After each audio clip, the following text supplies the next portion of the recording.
Antarctica جس کو دنیا کا باٹم یا پھر ساؤتھ پول بھی کہا جاتا ہے، یہاں کی آئس شیٹس کی گہرائی 4.7 کلومیٹرز تک ریکارڈ کی گئی ہے۔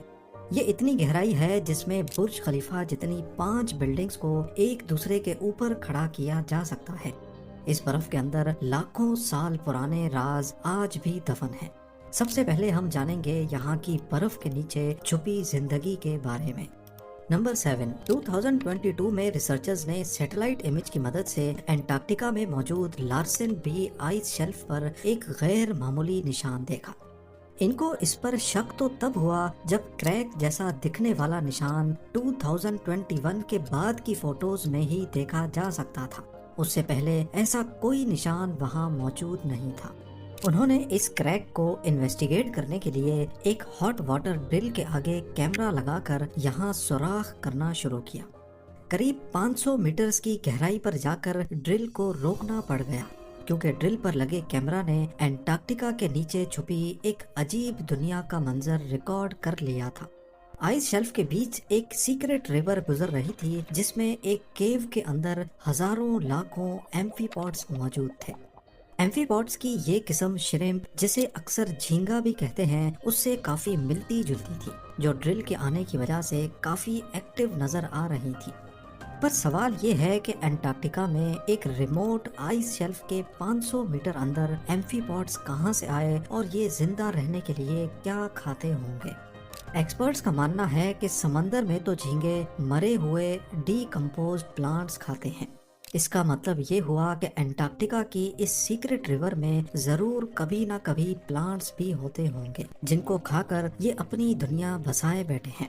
نمبر 6، سمندر کا ابھی تک کا سب سے گہرا پوائنٹ چیلنجر ڈیپ ہے۔ دوسرے نمبر پہ براؤنسن ڈیپ، لیکن تیسرا گہرا پوائنٹ انٹارکٹیکا کے سدرن اوشن میں موجود فیکٹورین ڈیپ کے نام سے جانا جاتا ہے۔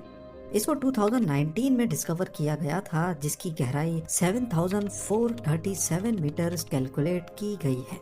فیکٹورین ڈیپ کو سونار اسکیننگ کی مدد سے انٹارکٹیکا کے قریب ڈیٹیکٹ کیا گیا ہے۔ اس میں شپ پر سونار اسکینر لگا کر سدرن سی کے برفیلے پانی پر چلایا جاتا ہے۔ ابھی تک سی فلور کا جو میپ سونار اسکیننگ نے بنایا ہے اس میں 1200 ٹیسٹ لگے ہیں، لیکن ابھی بھی ریسرچرز یہ جان نہیں پائے کہ یہ پوائنٹ کیسے بنا تھا اور اس کا آس پاس کے سمندری فرش کے ساتھ کیا کنیکشن ہے۔ نمبر 5، 2022 میں انٹارکٹیکا سے گزرنے والی ایک کروز لائن کے پیسنجرز نے پانی میں ایک بہت بڑی جیلی فش دیکھی۔ کروز کے آپریٹر نے سبمرسیبل ڈپلوائے کی اور پیسنجرز کو پانی کے اندر جیلی فش کا نظارہ دکھانے لے گیا۔ یہ ایک بہت بڑی جیلی فش تھی، قریب 33 فیٹس بڑی۔ اس کو جائنٹ فینٹم جیلی فش کہا جاتا ہے، لیکن حیرانی کی بات یہ ہے کہ phantom jelly fish normally oceans کی 3500 فٹ کی گہرائی میں رہتی ہیں، پر اس کو انٹارکٹیکا کے سمندر کی سطح پر دیکھا گیا ہے۔ ابھی تک ریسرچرز کو کنفرم نہیں ہے کہ اتنی بڑی جیلی فش اس ریجن میں کیا کر رہی ہے، اور وہ بھی سمندر کی سطح پر۔ نمبر 4، انٹارکٹیکا کی ویران برفیلی وادیوں کے بیچ میں ریسرچرز کو برف کے اندر سے اینشینٹ رین فارسٹ کے ثبوت ملے ہیں جو 9 کروڑ سال پرانے ہیں۔ یہ ڈسکوری انٹارکٹیکا کی اس دنیا کا ثبوت ہے جو برسوں پہلے کھو چکی تھی۔ یہ فوسلائزڈ جنگل برف سے ڈھکے سمندری فرش کے بھی نیچے سے دریافت ہوا ہے، جس میں درختوں کی جڑیں، پولن اور ان کے بیج پائے گئے ہیں۔ ریڈیو کاربن ڈیٹنگ سے یہ پتہ لگا کہ ان کا تعلق کریٹیشیس پیریڈ سے ہے، وہ وقت جب ارتھ کے ایٹماسفیئر میں کاربن ڈائی آکسائڈ زیادہ ہونے کی وجہ سے یہاں گرمائش بھی زیادہ تھی۔ یہ فوسلز انٹارکٹیکا کا ایسا نقشہ بتا رہے ہیں جب یہاں ہری بھری وادیاں اور رنگ برنگی فیلڈز ہوا کرتی تھی۔ اس کے علاوہ 1909 میں یہاں سے نکلنے والا کوئلہ اس بات کی نشانی ہے کہ انٹارکٹیکا کا رین فارسٹ کئی کروڑ سال تک یہاں موجود تھا، جو اب فوسل فیول میں کنورٹ ہو چکا ہے۔ نمبر 3، انٹارکٹیکا کی بنجر برف کے اندر سے ابھی تک ڈھیر سارے میٹیورائٹس بھی مل چکے ہیں۔ یہ کوئی عام پتھر نہیں بلکہ ایک بہت بڑی یونیورس کا ثبوت ہے۔ ان میں سے کئی میٹیورائٹس کا ہمارے پڑوسی پلینٹ مارس سے تعلق ہے۔ ان میں سے ایک میٹیورائٹ جس کا نام ALH 84001 ہے، اور یہ ہمارے سولر سسٹم کا سب سے پرانا آبجیکٹ ہے، قریب 4.5 ارب سال پرانا۔ اس میٹیورائٹ نے 1996 میں ہیڈ لائنز بنائی تھی جب سائنٹسٹ نے یہ اعلان کیا کہ مارس سے آئے میٹیورائٹ میں مائکرو فاسلز کے ایویڈنس ملے ہیں، جس کا مطلب ہے کہ جب یہ میٹیورائٹ مارس سے ٹوٹ کر یہاں آیا تھا اس وقت مارس پر زندگی موجود تھی۔ سائنٹسٹ کے ان دعووں کی وجہ سے ہی مارس پر آج زندگی ڈھونڈنے کی کوشش کی جا رہی ہے۔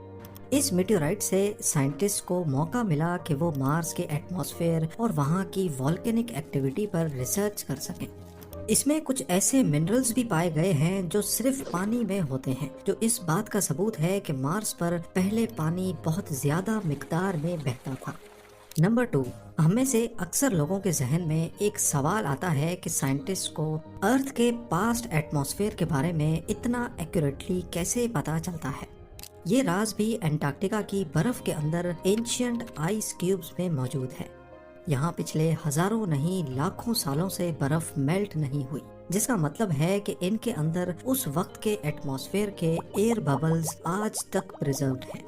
یہاں تک پہنچنے کے لیے آئس کے پورے کور کو ڈرل کر کے باہر نکالا جاتا ہے۔